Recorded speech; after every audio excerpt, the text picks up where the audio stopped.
расман муҳориба бо қоидаҳои грэпплинг Забит Магомедшарипов зидди Раул Роса аз рӯзи 5 июл дар турнири ACB Jiu-Jitsu 21 дар шаҳри Москва. Ассалому алайкум дӯстон, хуш омадед ба шабакаи мо. Дар ин навор оиди тозатарин ва муҳимтарин хабарҳо аз ҷаҳони ММА гап мезанем. Барои ҳамин наворро то охир тамошо кунед. Агар желудкаи шумо бемор боша, гурдаҳои шумо бемор боша, ҳар гуна хӯрока хӯрда натонед, махсусан хӯрокҳои сахта, пас ширкати шифофармо ба шумо равғани Zenvida тавсия медиҳад, ки ҳамчунин барои зрени ҳам кӯмак мекунад. Барои заказ кардани равғани Zenvid ба рақамҳои дар рӯи экран буда муроҷиат кунед ва ширкати шифофармо ба куҷое ки набоша ба шумо доставка мекунанд, ҳам ба Тоҷикистон, ҳам ба Русия. чемпиони вазни миёнаи UFC Ислам Махачев гуфт ки кай карьераи худро ба анҷом расонида метавонад. биёд суханҳои ӯро гӯш мекунем.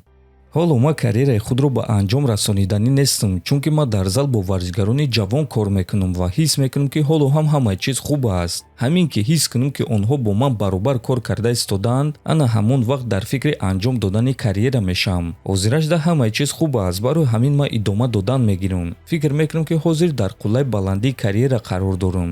аз тамринҳо ба тамринҳо ман лагерҳои тамриниро ба осонӣ гузашта истодаам, ҳатто аз баъзе ҷавонҳо дида хубтар. барои ҳамин ма ҳоло дар формаи хуб қарор дорам, гуфтааст Махачев. хотиррасон мекунам ки Ислам Махачев айни замон 34 сола буда чемпиони вазни 77 килограмми UFC аст ва ӯро рӯзи 16 август дар турнири UFC 330 муҳориба зидди Довталаб Иен Гери интизор аст ва ин муҳориба барои Махачев аввалин ҳимояи камарбанд дар вазни 77 килограмм хоҳад шуд.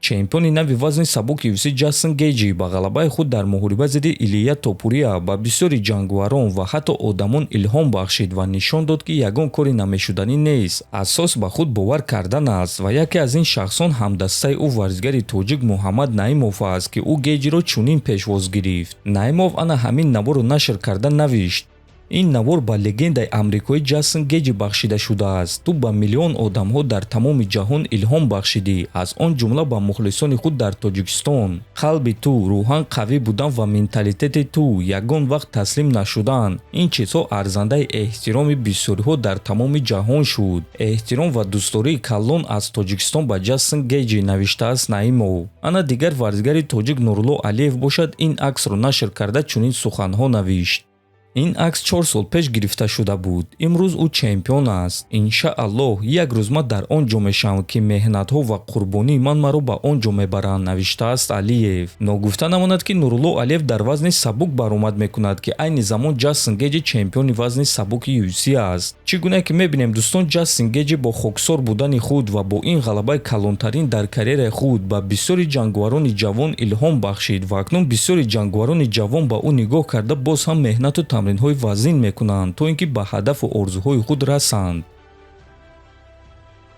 мураббии Ҷастин Гейҷи Тревор Уитман оиди бохти Илия Топурия фикрҳои худро баён кард. биёд суханҳои ин мураббиро гӯш мекунем.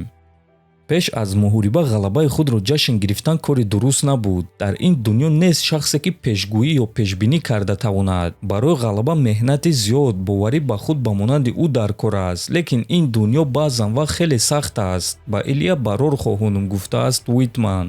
хотиррасон мекунам ки Илия Топурия як рӯз пеш аз муҳориба бо Гейҷи ғалабаи худро дар тарабхона ҷашн гирифт. ӯ ин корро пеш аз муҳориба зидди Чарлз Оливейра низ карда буд ва Топурия ин рафтори худро чунин шарҳ дода буд: вақте ки ман тамринҳоро ба анҷом мерасонам ва вазни даркориро мекунам, ман худро ғолиб мешуморам. барои ҳамин ман ғалабаи худро ҷашн мегирам, гуфта буд Топурия. лекин чӣ хеле ки дидем дӯстон, ин дафъа ӯ ғолиб шудан натавонист. дар ҳамин ҷо дӯстон, навори мо ба анҷом мерасад. фикру ақидаҳотонро нависед, ҳатман дар канали мо обуна шавед. то боздид, хонободу сарбаланд бошед.